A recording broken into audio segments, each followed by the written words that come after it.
Stan Pines from Gravity Falls is one of the most beloved characters in modern animation. But is he a crook, a monster, a great uncle with good intentions, or all at once? While his morality is questionable, the question of whether he's actually a good person deep down is still up for debate.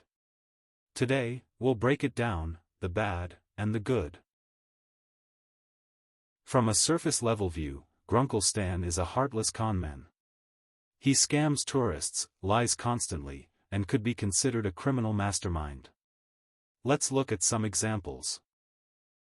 Stan Pines. The tax collector! You found me!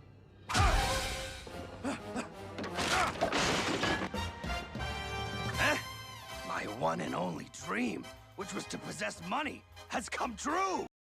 In this scene, Stan's first reaction to an unexpected visitor is to assume they're there to arrest him. That says a lot about the life he's been living, always ready to run from the law.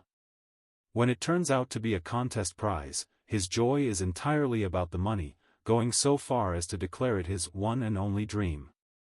Later, we see him raise a shop price from $2 to $200 just because a busload of tourists arrives, even imagining them as walking wallets. This isn't just opportunism, it's a clear pattern of putting personal profit above honesty, fairness, or empathy. You better have a darn good explanation for this. Oh, and I do! You see, I lied to you. In addition, I've been parking in handicapped spaces, shoplifting fireworks, and smuggling endangered animals across multiple state lines. Also, you're fat. When the truth-telling teeth force him to be honest, we get an unfiltered glimpse at just how deep his criminal tendencies run. These aren't small-time mistakes, these are acts that show complete disregard for the law and for others' rights. The fact that Mabel gave him the teeth because she was fed up with his constant lying further underscores that dishonesty is his default mode. And notice, he rattles off these crimes without shame or hesitation, as if they're just part of who he is. Manliness tester? Beating. Oh, he says he's... Look, face the music, kid. You got no muscles, you smell like baby wipes, and let's not forget last Tuesday's incident. Stan doesn't just direct his questionable behavior toward strangers, sometimes it's aimed at his own family. In this scene, he openly mocks Dipper's physique and supposed lack of manliness. While he frames it as joking, it's the kind of constant undermining that can erode confidence over time. In Little Dipper, he joins Mabel in teasing Dipper about his height, again showing that his default interaction style is to jab rather than support. Whether he means harm or not, the effect is that he often comes off as more of a bully than a role model.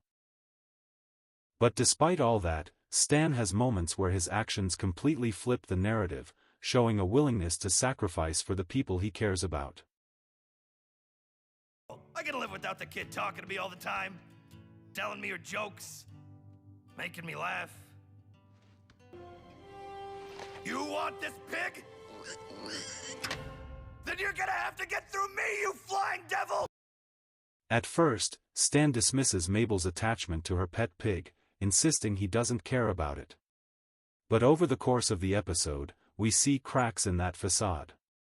When danger strikes, he doesn't hesitate to put himself in harm's way to protect Waddles. The way he yells at the pterodactyl to "come and get me" makes it clear, he's willing to take the hit if it means keeping something Mabel loves safe. It's a textbook example of how his gruff exterior hides real emotional investment in the kid's happiness.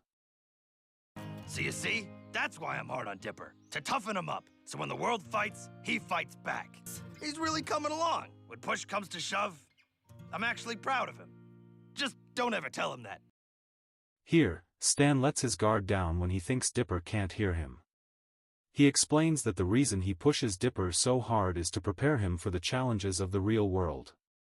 Then, with genuine pride, he admits Dipper is really comin' along, but quickly adds, "Just don't ever tell him that."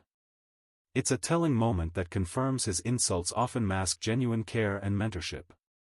The tough love isn't always the healthiest approach, but it comes from a place of wanting the kids to grow stronger.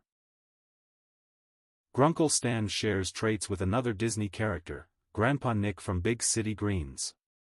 Both have shady pasts, exploit people for money, and seem selfish, but also, in their own warped ways, work to help the next generation become strong. So, is Stan a good person? He's complicated. Morally messy, ethically flexible, often selfish, but when the chips are down, he steps up. And maybe that's why we love him, not because he's perfect, but because he's real.